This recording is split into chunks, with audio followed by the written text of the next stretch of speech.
Hola, muy buenas. Bienvenidos un día más a Colgados del Aro aquí en Experience Endesa. ¿Qué tal, Antoni? ¿Qué tal? Muy bien. Hoy, si con Antoni, que es vallisoletano, no tuviésemos suficiente, viene un vallisoletano de pro. Me gusta, ese que se repite, pero esto un periodista de raza. Yo no sé si ahora ya son ¿Periodista de raza se dice? Hombre, eso se decía antes. Se decía antes, sí. Yo no ya sé, no si, sé ahora, si se dice. si ahora los periodistas son de raza. Pero vallisoletano de pro sí se dice. Y luego tiene Porque de otra pro va muy bien con Valladolid. ¿Sí? Sí, claro. Bueno, sí, bueno, no sé. En Bilbao también solemos decir eso, pero bueno. Que también tiene una característica de unos cuantos de su época, que es que estos han trabajado en todos los sitios prácticamente. Eso está bien. Pero lo último que sabíamos de él y que sabemos es que está en Onda Cero, en Eurosport. Es un mítico, ¿eh? Supongo que en algún momento algún leñazo me daría a mí, pero no le guardo rencor. Está con nosotros Javier Ares. Bien, ¿qué tal? ¿Cómo estáis? Muy bien, muy bien. Hola, Antoni. Saludos al público. Perdón. Tallazo por vuestra parte. ¿Qué decís? ¿Qué discutíais? Perdona que te haya sacado de tu vida por la cara que tienes placentera. Joder, tienes muy buen aspecto, tío. Pero porque he venido a un sitio donde sé que voy a seguir prolongando el placer. Claro. Esta cultura, filosofía hedonista que nos acompaña no la podemos perder ni trabajando, ¿entiendes? O sea, es vital. Aquí no conocemos el trabajo, Javier. Lo sé, Esto no sé por qué he es- mencionado incluso esa maldita palabra. He querido decir el laburo diario, ¿no? Oye, no, joder, pero bueno, hacía tiempo que no nos veíamos, Sí, pero que de verdad que estás muy bien, joder. Qué fantástico, ¿verdad? ¿Sí? Siempre Algo lo que me dicen- pueda lo dicen valer. los hombres nada más. ¿Algún secreto que me Sí, puedas tiempo libre. compartir? Tiempo libre. En esta vida lo que hay que conseguir siempre es el tiempo libre. Sí. Y tiempo libre equivale a poder pasear, montar en bici, ir al gimnasio, hacer pilates, mucha actividad en la naturaleza. ¿Zumba? Pues he intentado probar, pero no me gusta. He intentado has probado, pero- Zumba porque te refieres a Zumba, La misma palabra lo dice. Bueno, no, es que... vale. Yo fui a probar, pero equivocado. Entonces ya No me te di veo, cuenta. no te veo con... Me di cuenta ni te de que veo yo- con Zumba, ni te veo con una cintita, que eso me parece lo peor. ¿eh? Pero eso, Lo- eso era de los tiempos de Lionel Richie y tal. Bueno, pero yo Cintita en el gimnasio. todavía algunos, alguna sí, hay vez te gente con las encuentras cintitas, con la cinta esa y Oh, esa... ya el último que vi con la cintita fue Álvaro Pino en el Zor, ¿te acuerdas? Esa cintita famosa. Vale, Bueno, y además al final te has quedado... Porque tú, bueno, dirigiste Radio Estadio durante muchos años, ¿no? Sí. Y ahí tocabais todos los palos. Erais de los que más hablabais de baloncesto. Hombre, he de nada. decirlo, he Sí, de es verdad, decirlo. mucho, ¿eh? hablábamos mucho. Y al final te has quedado con tu ciclismo del alma, ¿no? No, ¿O ¿sabes no? qué pasa? Que es el... Digamos que lo que primero que me han llamado, que me lo han pedido, que encantado, que es lo que más me entretiene posiblemente, ¿no? ¿Sí? Sí, me gusta mucho el Pues no ciclismo. está viviendo, ¿no? Pues, bueno, ahora parece, pero joder, los años de Froome, o como se diga... Pero hay una connotación que va más allá de lo competitivo, ¿eh? Sí. A mí el ciclismo me gusta por todo lo que entraña el deporte en sí, pero también las retransmisiones. Tiene un aspecto muy lúdico, muy de los sitios, de los paisajes, de los escenarios, de la historia, que va más allá de la pura carrera, Ya. que también puede ser atractiva, ¿no? Por eso me gusta mucho el ciclismo. Es que es muy diferente a cualquier otra actividad deportiva. ¿Cuánta gente hay viendo un Tour de Francia que no le interesa nada la carrera y encantada de ver aquellos paisajes, aquellos viñedos, aquella zona de las landas, etcétera? Ahora mismo venimos a hacer la Vuelta a Cataluña y yo insistía todos los días en la retransmisión, ¿no? El espectáculo de ver España desde el helicóptero, eso lo dan pocos deportes, ¿no? Claro, y además en la forma de retransmitir que se recrea mucho. O sea, Mucho, yo tengo la te da imagen pie. de sí, desde el pelotón y tal, pero con esto, planos de estos, o mucho helicóptero, muchos planos... ¿A que de me pillas? Sí, ¿A que sí, me sí. entiendes? Es verdad, es muy a ver, agradable. yo es que he sido muy... Yo reconozco que de hace unos años a esta parte lo he Tú eras dejado, muy pero era muy en la- periquista. Claro, yo fui Como periquista todos. a muerte, pero a muerte. yo o sea, empecé- todavía soy. Empecé con el periquismo y además del ciclista en sí, que fue tan grande, ¿no? Le tengo mucho afecto. Claro, el personaje. ¿Y cómo viviste desde el lado de Antena 3 y de García el periquismo? En el momento del Pues una de conflicto. esas experiencias que entonces era, digamos, excepcional y hoy ha alcanzado la rutina, lo cotidiano, lo habitual, es decir, la falta de independencia periodística, está mal que lo diga, pero es así. ¿Ha ido a más? Vamos, por favor. Ha ido a más, no, se ha disparado total y absolutamente. Es una pena decirlo, pero hoy el periodismo tiene una falta de independencia a todos niveles, no estoy hablando del deportivo, ¿eh? Una falta de independencia brutal. El poder político y económico en estos momentos tiene prácticamente de rodillas y secuestrado al periodismo. Estás coincidiendo con Pablo Iglesias, que está diciendo eso. Estoy un poco en su línea y no me cae nada bien. O sea, que no tiene nada que ver que esté... Es que es normal. Pues vaya panorama ahora aquí. Bueno, estamos en... A ver, ¿qué? Somos youtubers, y entonces nuestra audiencia, bueno, hay de todo, pero hay mucha gente joven y seguro que hay mucho aspirante a periodista. Claro, Pues, le estás a los pintando... Mira, vamos a ver, a los aspirantes a periodistas hay que decirles que dignifiquen esta profesión. Y es muy difícil porque no es la culpa nunca del periodismo, ¿no? Es más la culpa de la sociedad o del poder enorme que ejercen los grupos de presión, que en el fondo, grupos políticos, etcétera, pues terminan siendo propietarios de los medios de comunicación, ¿no? Pero no se trata tampoco de ser aquí el adalid ni el Robin Hood de la causa. Es decir, tú no vas a ponerte a pegarle palos a Endesa ni falta que hace. No, pero claro. Aparte que es que Endesa... A mí habrá que ver la gracia. Vamos, o sea, yo particularmente le doy... El señor y la señora Endesa nos acunan por las noches. Pero más que eso, yo incluso le tengo que dar las gracias públicamente porque el patrocinio de estas firmas comerciales es maravilloso, ¿no? Y gracias a eso se sustentan no los trabajos periodísticos que también, sino sobre todo la propia actividad deportiva y la competición. No hay que ver nada más que la gracia.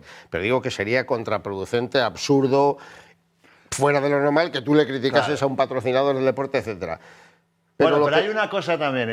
Por un lado está lo de, evidentemente, sería absurdo en este caso, por ejemplo, esto. Y otra cosa es el adular, que simplemente como ahí es va esto, yo. Claro. Ahí va yo. O sea, no hace falta vivir de rodillas. Claro, nosotros podemos afortunadamente, en un momento dado podemos decir pues que hay cosas de la Liga Endesa... Que nos podemos mejorar. Que pueden ser mejorables o que no gustan y tal y cual. Esa es la línea. Que eso está. Esa es la línea. Ahora, cuando hablas de presiones y de euro, por ejemplo, en el periodismo deportivo, ¿qué son también empresas o estamos hablando de clubs o quién es el que intenta ahí manejar el Estoy asunto? hablando de que el deporte a determinadas esferas, y sobre todo y fundamentalmente el fútbol, no lo vamos a obviar, tiene personajes que han adquirido tanto poder social como para mandar en los medios de comunicación, como para tener sometidos a los medios de comunicación. Los medios de comunicación, a fin de cuentas, en la mayoría de los casos, son un grupo, una sociedad formada por una serie de accionistas que no conoces ni sabes quiénes son. O sea que en el fondo tú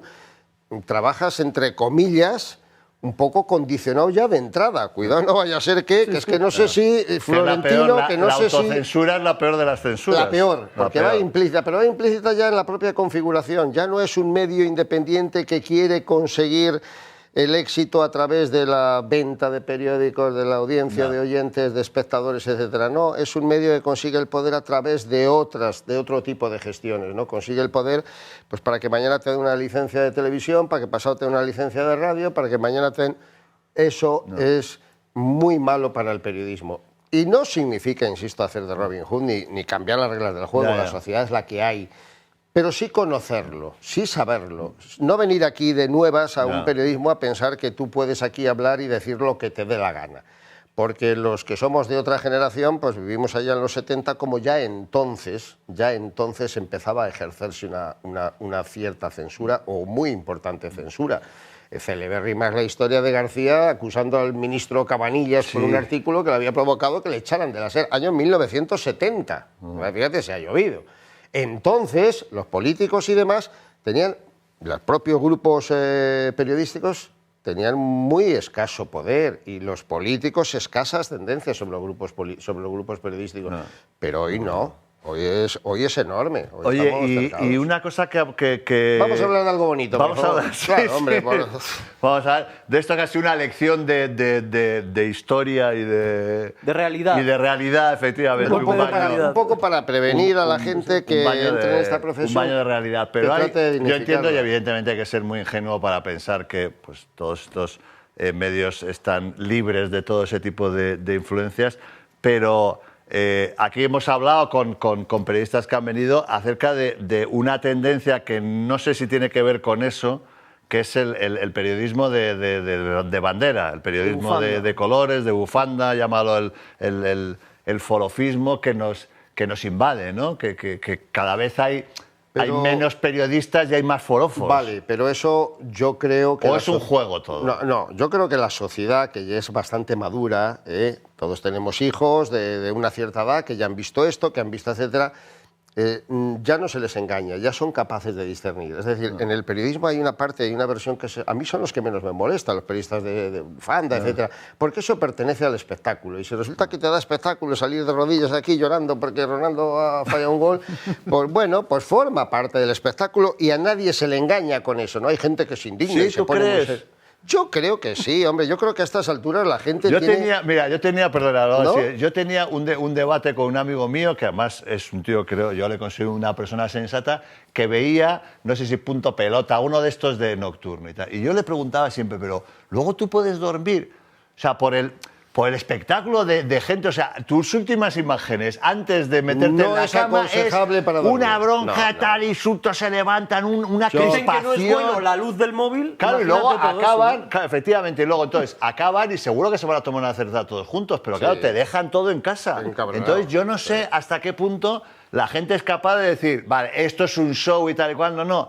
Toca tripa, y a mí eso es la parte que me preocupa. Toca tripa, pero toca tripa, vamos a ver, porque para eso se hace en parte, porque hay una, pero yo creo que pequeña parte de esa sociedad o de afición, lo que hemos llamado siempre cariñosamente enfermos del deporte. O sea, tú conmigo no te metas. Es que una animadversión contra el Barcelona, contra el Madrid, ya, pero resulta que tú odias al Madrid o al Barcelona, pero si ves que esa animadversión existe, a ti te molesta. Pues no, esto, si no eres capaz de entender que este juego de las pasiones del deporte, o del fútbol, más concretamente incluso, son así, pues no lo entiendes. Si hay una porción o una fracción de gente, de espectadores, oyentes, tal, que se dejan influir por eso, pues allá ellos. Les podemos recomendar que vean una película de Mónica Bellucci o algo mucho más agradable para irte a la cama como te tienes que ir a la cama.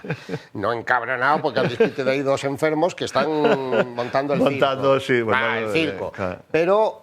claro que hay gente que se ve afectada por eso, pero yo creo que la mayoría no, la mayoría se ríen, se divierten, se ven, mira qué fantasmón, mira que no sé qué, mira qué bobada, y punto. Ahora, que es verdad que la gente lleva a determinados extremos, incluso graves, que si la mano fue voluntaria o no, joder, que vamos a ver que el deporte, eso se lo digo también a los que vienen para hacer periodismo, ¿no? El deporte está viviendo en unos momentos en los que está tan manipulado, tan controlado por el poder económico, tan convertido en negocio descomunal, que ahora el periodismo no requiere estar, vale, como ocio y como entretenimiento, está discutiendo si fue mano, si eres del Madrid, si eres del Barça, si eres del Murcia. El periodismo lo que requiere es una investigación a fondo, una exigencia, un supercontrol, porque como diría mi admirado siempre Ángel Capa, nos han robado el espectáculo deportivo, nos lo han robado, el negocio, los intereses, etcétera.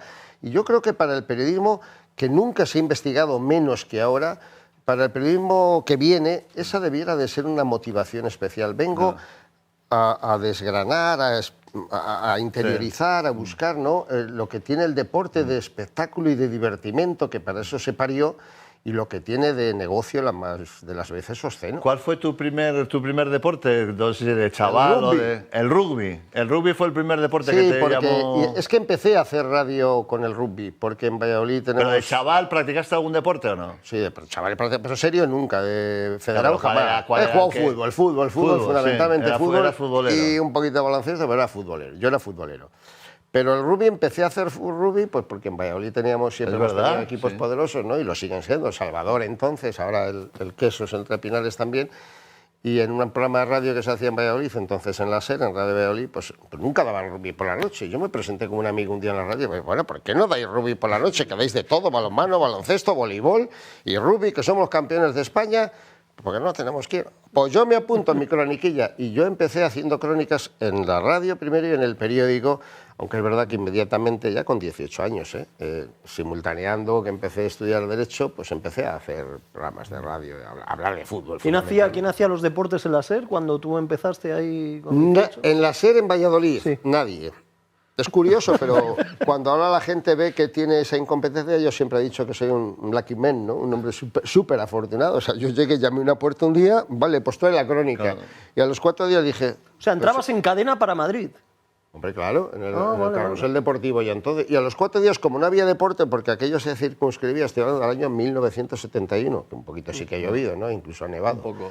Pero es cuando yo empecé, yo tenía 18 años y entonces había un programa de 5 minutos local. Entonces, claro, cuando me vieron a mí con ganas, con voluntad y barato, pues entonces ya existían estas normas. Barato, o sea, cobrabas. Cobraba, no, barato era cero, pero ya cuando empezabas a cobrar, pues cobrabas 2 pesetas una propinilla. Pues empecé a hacer un programa local de media hora todos los días, que ya lo oía Daimiel cuando iba al colegio. Te hiciste, me estaba acordado, sabes que vino Nocioni aquí hace tiempo, fantástico, y le preguntábamos cuándo se había hecho profesional, y decía, dijo algo así como, se había hecho profesional a los 14 años, pero había empezado a cobrar a los 17. Pues un eso, poco es eso. Es algo parecido. ¿no? Un poco lo del Chapu me ha pasado a mí, ¿no? Sí, O sea yo empecé, claro, cuando uno tiene la capacidad de poner la radio lo que uno quiere, pues ya es con 8 o 9 años, ¿no? Antes oías la radio si la ponían en casa y tal. Y además el deporte, como se oía por la noche, lo oía mi padre ya cuando yo ya estaba durmiendo y todo eso. Pero es verdad que cuando yo ya tengo la capacidad de poner la radio, que la quiero poner para ver qué pasaba con el Real Valladolid, al que había ido a ver al viejo estadio de Zorrilla, con el equipo que subía de baloncesto a primera división y tal, pues ya estaba Javier haciendo la radio. Entonces, nunca te he preguntado, o sea, lo que tú hacías en ese programa, ¿cómo lo creaste o quiénes eran tus referentes en Radio Nacional, por ejemplo? Me refiero a nivel nacional. Pues ¿De quién tomaste influencias para hacer lo que hacías a nivel local? Acababa de empezar García el año anterior y yo creo que ya fue así. Entonces lo de García era una especie de boom, lo oíamos todas las noches, etcétera. Y entonces, pues cuando empiezas a trabajar en la radio, pues yo creo que el referente... Yo había oído radio, pero bueno, radio local, transmisiones de los partidos del Valladolid, etcétera, las vueltas de ciclismo que hacía un señor de Bilbao maravilloso, que era Paco Blanco, hacía unas crónicas de ciclismo, pero crónicas en el informativo, ¿no? Conectamos con el Tour de Francia para saber qué ha ocurrido en la etapa de hoy. Y aparecía aquella voz un pelín engolada y tal, bueno, lo de la época, ¿no? Pero claro, formidable, de retórica, de trascendencia, de emoción. Subíamos el coloso alpino. Y cuidado del lenguaje, ¿eh? Pero y el tono, bueno, es que además el ciclismo tiene una ética muy dado. Sí, y a mí aquello me fascinaba. En los veranos, escuchando a Merckx, a Ocaña, tal y cual, contados de esa manera, me fascinaba, yo creo que fue lo que de verdad me prendió en la radio, ¿no? Y esos eran un poco los referentes, ¿no? Pero yo empecé un poco también medio de autodidacta, pues nos pusimos allí a hacer un programa, me acuerdo, con un micrófono de pie y a contar lo que había sido el entrenamiento del Valladolid, lo que era el entrenamiento del Fórum, entonces del Fórum. Es verdad, claro, tú viviste una época, bueno, si estabas en Valladolid, la época... Claro, tú seguías en Valladolid... Criatura, sí. Yo te he visto jugar a ti en el Polideportivo, el campeonato de España de tercera división, con el Loyola Indauchu. Fuimos campeones, un colegio campeones de tercera división. Entonces, ¿cómo me preguntas? ¿Tú jugabas con el Loyola Indauchu hoy tenías qué, 15 años? 16. 16. En Valladolid, en el pabellón Huerta del Rey. Sí. No había nacido Daimiel. Sí, hombre, sí. Ahí ¿no? está. ¿Qué año era eso? Sí. Eso fue en el 76, el año que vine a Madrid. Ya iría yo con mis padres a Olympus. El año... Pues yo en esa época ya estaba con el... Y luego, es que Valladolid, es que Valladolid es una pena... que siempre hemos dicho que es verdad que hay ciudades donde simplemente el nombrarlas, joder, te sale rápidamente el baloncesto, no te sale... En Valladolid te sale más antes casi el baloncesto que el fútbol. O sea, claro, vienes a una nueva generación ahora y le hablas de Valladolid y estamos ahí en la Liga del Foro, pero es que en el Fórum de Valladolid jugaban Corbalán, jugaba Sabonis, jugaba nuestro ídolo Nate Davis y jugaba tanta gente importante. Gonzalito Seara. Arturo Fernández Seara, que ganó una Copa de Europa, por ahí le veo alguna vez con el Barça. Samuel Puente, Martín de Francisco. Correcto. Sí. Fíjate, cuando esa generación has jugado Quino Salvo, que por cierto se ha cumplido... El aniversario de la muerte ahora. Sí, Javier, tú que has vivido toda la etapa esta de los 80, que era...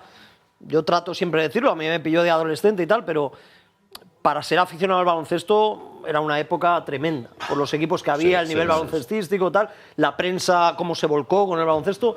Entonces, claro, desde el 92 seguramente hasta aquí, ¿cuántas veces nos habrán preguntado a muchos quién tiene la culpa de que la Liga Andesa o la ACB y tal pues haya bajado en cuanto a atención de público, seguimiento y tal? Entonces hay gente que le echa la culpa a unos, otros. ¿Qué ha pasado en todo este tiempo? O sea, desde aquello de García gigante con pies de barro y tal, hasta ahora. Yo tengo una versión, es la mía, pero bueno, creo que está documentada y basada por lo menos en la experiencia. Yo estuve quiero decir, estuve porque creo que fue la primera vez que transmitimos una cosa con aires de grandeza o de la radio. En la final del Fórum de Los Ángeles con estos señores. Aquello fue, para mí por lo menos, quiero pensar que también para los espectadores, etcétera, fue un aldabonazo descomunal. O sea, jugar aquella final. Ya sabíamos entonces quién era Michael Jordan y era un amateur, ¿no? Pero a fin de cuentas era amateur, todavía no había... ya sabíamos que era Pat Ewing y tal, y claro... Y decía, joder, nos vamos a enfrentar a aquellos. Teníamos idolatrada a la NBA. Era la época en la que veíamos aquello de 13, de cerca de las estrellas. Y yo siempre digo lo mismo. Es verdad que la vida no es muchas veces como fue, sino como se recuerda, ¿no? Y a lo mejor ahí yo tengo la tentación de ser proclive a la nostalgia. Pero a mí me parece sinceramente, y luego todos hemos visto equipos fantásticos, que aquellos duelos de los años 80, Lakers, Celtics, ¿no? con la constelación de estrellas que tenían los dos equipos, aquí en España es cuando se empezaron a ver, cuando empezamos a ver jugar, por eso digo, antes de Jordan y antes de Pat Ewing y del equipo de Estados Unidos de Los Ángeles, cuando empezamos a ver aquellos partidazos, pero ya a Robert Parrish, a Kevin McHale, a Worthy, a Magic Johnson, a tal, a Alcindor, ¿no? A Jabbar. Aquello era impresionante. Y aquello produjo un efecto que ahora ha sido al contrario. Aquello produjo un efecto de, joder, el baloncesto, qué espectáculo, y empezamos a mimarlo aquí. Aquí ya habíamos vivido, pero como colgados del aro del Madrid. El Madrid de la Copa de Europa, el Madrid vuestro, incluso el anterior al vuestro, etcétera. Lo cuento algunas veces. Hace poco estuve con Cristóbal Rodríguez en Toledo, un congreso de médicos, y se lo decía, digo, claro, es que veíamos el torneo de Navidad era un acontecimiento, ¿correcto? Bueno, eso genera una tensión. Venimos de allá a ver cómo ponemos aquí en marcha, coincidiendo con el gran éxito de Los Ángeles, cómo ponemos en marcha el espectáculo local. Y el espectáculo local se va poniendo en marcha, empieza a crecer el baloncesto y las radios, efectivamente, claro. Pensar hoy que en el año 80 y tantos estábamos con Ciro López, con el mítico y recordado Montes, etcétera, haciendo los partidos, carruseles, ¿no? Los carruseles, metiendo los micrófonos en los tiempos muertos, no del Madrid con el Panathinaikos, no, del Manresa con el Obradoiro, ¿entiendes? Los triples patrocinados, que si tienen que patrocinar ahora a Houston Rockets, se arruina la empresa. Bueno, claro, aquello, había un partido de fútbol a las 8 de la tarde que a lo mejor era Las Palmas-Granada, el partido del sábado, y lo demás eran todos los partidos de baloncesto puestos a la misma hora. Claro, eso radiofónicamente era muy bueno, radiofónicamente. Y sin querer iba concitando la atención. Luego se generó lo que ya había pasado en Italia, en ciudades como Cantú, etcétera, que las ciudades pequeñas en España, al ver que no tenían la exposición y el escenario ideal para crecer, pues vieron que si el fútbol no alcanzaban, que en el deporte, Ferrol, Valladolid, León, no sé qué, podían hacer su huequecito. Perfecto, salió todo muy bien. Y en un momento determinado, mi opinión, porque ahí como entraña una cierta crítica, solo mi opinión, me parece que el baloncesto se creció más de la cuenta, se creyó que era importante, no quiso someterse al fútbol, que siempre debía de estar un poco sometido, y perdió todo aquel estatus que tenía. ¿Qué es lo que ha pasado ahora? El baloncesto de ahora, la Liga Endesa, es infinitamente mejor que cuando jugaban Solozábal, Lepi y Arcega. Infinitamente más calidad. Pero los clubes están despersonalizados y no hay eco porque está un poco secuestrada por los intereses televisivos, las cadenas, y porque hoy ya pues asistimos a una televisión de pago que en un tiempo será muy normal, pero ahora todavía tiene alguna reticencia. Y entonces, claro, pues el baloncesto está un poco secuestrado. Los equipos han perdido su identidad. Es decir, antes era Corbalán, Iturriaga, Solozaba, los del Barça, los del Madrid, bueno, el Madrid todavía mantiene un poco las señas con algunos jugadores, ¿no? Pero antaño era como en el fútbol, una década entera estabais jugando los mismos. Sí. Y la gente se sabía los equipos de memoria, incluso aunque no fuera un gran aficionado al baloncesto. Y termino la exposición. Y se produce el efecto contrario. Es decir, nos sabe esto a poco, y la NBA, que la veíamos como una cosa mítica, porque la veíamos de vez en cuando, allí a Magic Johnson, a Worthy, a Danny Ainge y tal, ahora empieza a ser algo, con la llegada de Pau en el 2000, empieza a ser algo habitual. Y tenemos los 10 mejores jugadores españoles, los tenemos allí. Y te voy a dar un apunte. A mí un día mi hijo me dice, no he visto en mi vida un equipo tan maravilloso, era muy joven mi hijo, que eran, yo estaba un poquito desligado, después de la época de Michael Jordan, hasta que empieza a entrar Pau y tal en la NBA, pues ya la NBA me empezó a dejar de interesar un poquito. Como los Kings de Sacramento. Era el equipo en el que jugaban Divac, Stojakovic. Conocen mejor a los Kings de Sacramento que al de su Correcto. ciudad. Y ese día dije, joder, y a los del Barça y a los del Madrid, y si me apuras un poco, a los del Panathinaikos, a los Olympiacos, dije yo incluso, y a los Celtics y a los Lakers, Stojakovic, Divac, Pues que además los Weber, televisábamos un montón. Es que era un y un los espectáculo. chavales empiezan a ver la NBA Sí. y es inevitable. O sea, el espectáculo de la NBA, que siempre lo han dicho los puristas del baloncesto y con razón, que es inferior a la calidad técnica de una Euroliga, pero el espectáculo para los chavales, cuando oyes a los comentaristas, ¡qué mate! Y dices tú, pero si mide 2,18, ¿cómo no la va a meter para abajo? Lo que la tiene que meter es con la nuca. También los comentaristas contribuimos un poco a engrandecer la NBA. Bueno, que también se nos ha ido, se nos ha ido un poco la bola ya. Hombre, se nos ha ido un poco. vaya mate, con 2,24, Claro. tú, Real Samson, váyase usted o por pase ahí. Las veces que en un partido pueden llegar a decir increíble, Claro. maravilloso, estratosférico. Hombre, estratosférico era cuando Iturriaga le hacía un mate a Audi Norris ahí en la cara. Por lo inusual, sobre todo eso sería pero, inusual. pero, hombre, un tío de 2,24, ¡qué mate! Impresionante. Hombre, por Dios, mate con el codo, hay que meterla con 2,24, pero hay que, claro, pero esto como es un espectáculo hay que atraer y a ¿Ellos veces lo han se nos- vendido o hemos ayudado a vendérselo, Sí. ¿no? Y a lo mejor esta liga nuestra que es tan buena y No, la Euroliga... y es verdad que antes era un territorio, digamos, casi vedado. Y es más, Eso es. había jugadores en la NBA que les compensaba si no eran pues Muy especialmente buenos, claro. relevantes y tal. Podían hacer una buena venirse, carrera aquí, claro, podían ganar económicamente, dinero, ser importante y tal. Y ahora es que Sí. se van a oleadas. O sea... Pero bueno, es algo que no tiene... Oye, Javier, desgraciadamente, volviendo no tiene a remedio. un poco a la profesión y a la radio. Ahora que estás, vamos a suponer, en el hall, pero oyes todo lo que pasa en la cocina y en el salón y sabes lo que pasa ahí, ¿no crees que hablando solo de radio le falta una renovación a la radio? Es decir, que llevamos ya mucho tiempo sobre los mismos modelos de programa de fin de semana, de programa de noche. O sea, que ahí debería haber un margen de creación de cosas nuevas, además para la gente más joven. Yo creo que sí, pero a mí me da la sensación, y me duele un poco decirlo porque es el medio en el que me he movido toda la vida, fundamentalmente, vamos. Es muy difícil, es muy difícil. Es un medio que nos pareció siempre que iba a ser imbatible y hemos llegado a la conclusión, con perdón y que no se me moleste nadie, de que se oye fundamentalmente en el coche. ¿Por qué? Porque no es fácil aguantar la competencia. Fíjate que en su momento la radio le pudo siempre a la televisión. Recuerdo cuando empezó la televisión por las mañanas, etcétera. En nuestros tiempos la televisión se cerraba a las 12 de la noche, había 3 cadenas, o 2 cadenas, mejor dicho, ¿no? Y cuando empieza la programación matinal y tal, la radio, vaya palo a la radio vivió siempre económicamente y tal de los magazines de las mañanas, fundamentalmente también, aparte del deporte y demás, ¿no?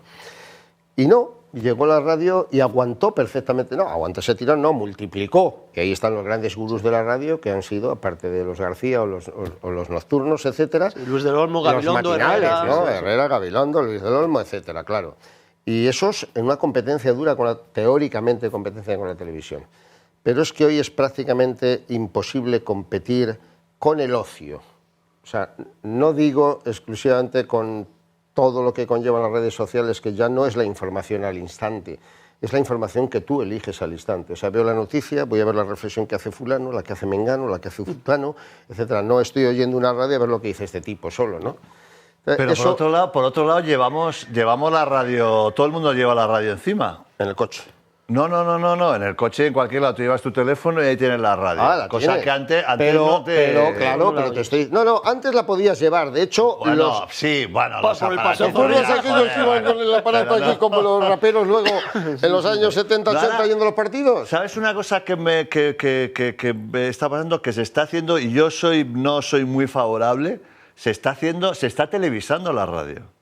Sí, porque... O sea, ahora de repente cualquier entrevista y tal, y pum, y le ponen, y yo no sé, igual es algo mío personal, pero yo estoy yendo, antes estábamos hablando en un vídeo que hemos grabado sobre la entrevista de Piqué en La Resistencia y tal, y le digo, ¿y qué te pareció? Y tal, le digo, yo la escuché, O sea, yo la escucho, no me interesa especialmente la imagen, y te estoy hablando de un programa de televisión, pero en la radio... Y es verdad que le resta a mí magia. Esta manía, Tú claro, oyes un programa y de repente te dicen, no, es que lo estamos emitiendo por streaming Claro, y en YouTube y tal, y lo pones, claro, y puede que la mayor parte de las veces le interfiere resta. la imagen, para eso, joder, la grandeza para mí de la radio, Claro, es eso, hombre. que tienes tú un elemento, interviene la imaginación, te fijas en unos matices y tal. La imagen es tan potente, la imagen, que la imagen te lo come todo. Todo. Cuando yo empezaba en el periodismo Ah. escuchaba una frase que decían la televisión es imagen y la radio es imaginación. Y ese es el verdadero secreto, efectivamente. Nada puede con lo que tú te imaginas. Tú cuando estás leyendo un libro, ¿por qué los libros son mejores que las películas, salvo El nombre de la rosa y 4 más? Pues porque el libro eres tú el director de la película y vas a poner los paisajes del color que quieres y la protagonista va a ser o el protagonista va a ser tan guapo como tú o tan seductor como tú te lo imaginas y vas a crearte un mundo onírico que es tuyo, el tuyo. Hace poco oía una cosa que me llamó la atención, dice, ¿cómo verá este fulano los colores azules? ¿Los verá igual que yo? ¿Tú te has parado a pensar eso alguna vez? Sí, ¿no? sí. Todos nos hemos parado a pensar eso. Sí. Pues esto... En alguna noche, ya a altas horas de la madrugada y tal, y decir, añil, completamente añil. Bueno, pues eso le pasa un poco a la radio. Mire usted, yo estoy oyendo algo o estoy escuchando a fulano y le estoy poniendo una cara, le estoy poniendo una tensión, le estoy poniendo una diversión. Uno que trabajó conmigo, Rafa Arboleda, hacía un programa de música por la noche, tenía una voz de esta, porque él ponía voz a anuncios y tal, como una voz seductora y tal. Y el tío medía unos 60, era gordito, pelirrojo y tal, sevillano. Entonces iban muchas chicas, cuando acababa el programa, a esperarle al portal de la... y se llevaban un susto. Y se iban. Normalmente y tú decía, tú eres... déjame que apunte una cosa, decía Taboada, si la voz del locutor te enamora, no te pases por la emisora. O sea, ¿qué te iba a decir ya para terminar? Si tú eres más guapo, más joven, más viejo que en la radio, o sea, la gente que te para y está y siempre te... Ay, pues eres más alto que en la tele. Siempre hay Eres una- más... sí. A ti, por ejemplo, cuando la gente te ha conocido y de conocer tu voz, ¿y qué es lo que más te dicen? ¿Que eres más que o eres menos que? No, que soy muy guapo y eso. No. Yo soy una persona que, por la razón que sea, debo tener una voz muy característica, muy peculiar. Me identifican muchísimo por la voz. Entonces es como que anular, o sea, la cara no pinta nada. No, Estás pero en un cuando te taxi. oyen Cuando ya- te conocen, estás en un taxi. Cuando te conocen, ¿decepcionas o sorprendes? Yo no creo que decepcione. Yo no quiero ni pensar una que última decepcione. cosa. Rápido, ¿Dónde sí, vamos que a ir? ya estamos... Los que estuvisteis en aquella época con García...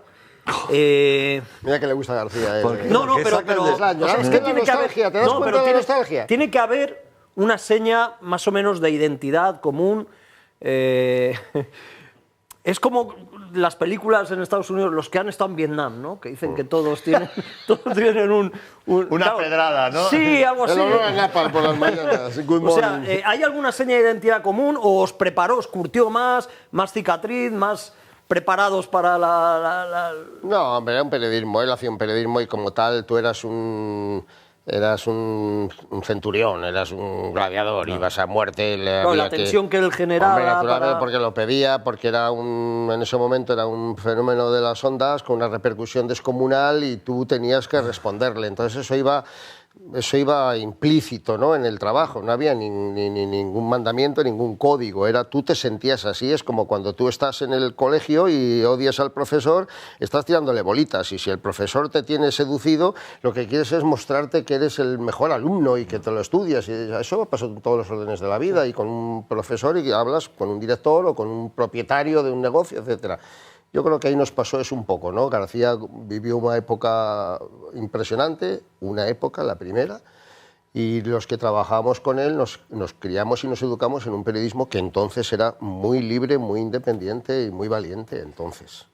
La última. ¿Qué te parece como periodista y como persona Ciro López? Yo con Ciro López como persona solo puedo decir que me he reído mucho con él toda la vida. Como periodista fue un gran compañero. Pero me he pasado Oye, y momentos ya la fantásticos. requete última, eso es todo. ¿Quién era? Tú fuiste capo en Real Madrid Televisión, ¿no? Al principio, ¿no? Yo creé realmente Bueno, sin querer. ¿Quién era el presi? ¿Quién era el presi? Lorenzo Sanz. Lorenzo Sanz. Sí. Y Onieva de segundo de a bordo, ¿no? Y Onieva de segundo. Ojo, el canal que me ha dicho alguna vez a la gente, ¿cómo eres crítico con el Madrid? Si tú trabajabas en Real Madrid. No, perdón. El Real Madrid Televisión era un canal que pertenecía al grupo Prisa. El Madrid no pintaba nada en el Es verdad, canal. Era de Rouras, qué raro. No pintaba nada. Además esa frase que a mí me la han dicho más de una vez, eso de cómo siendo del Madrid puede ser que Precisamente por eso, ¿no? Claro, hay que ser como eres de un equipo ya, a capacidad autocrítica. Bueno, ahora sigue siendo un poco de Rouras, ¿no? Pero, Sí, pero es el Madrid. Que tiene la producción, sí. Pero es del Madrid el canal y entonces no lo era. Y no estaba en TDT como ahora, ¿no? No, claro, pero empezamos, pusimos en marcha el canal y hasta me acuerdo que hubo una especie de sublevación en una nueva junta directiva que quiso presentarse a las elecciones en pleno mandato de Lorenzo Sanz y de Onieva y compañía, y transmitimos las 2 ruedas de prensa tan tranquilos porque un canal independiente. Estábamos en la vieja ciudad deportiva, teníamos las instalaciones. Estaba Rafa Rullán allí encargado de... Sí, con la fundación. Muy bien, Javier. Oye, pues Muy nada, bien, fantástico que te haya... Igual te llamamos, estamos ahora, acaba la temporada, habrá que ver si hay gente que renueva, gente que no. Vale. Igual cambiamos de periodista de cabecera, te podemos llamar, ¿no? Me parece bien, sí, porque de ahí me la curro un poco hoy, ¿eh? Estuvo con Muchas nosotros un crack de la comunicación, el gran Javier Ares. Gracias. Colgados del aro.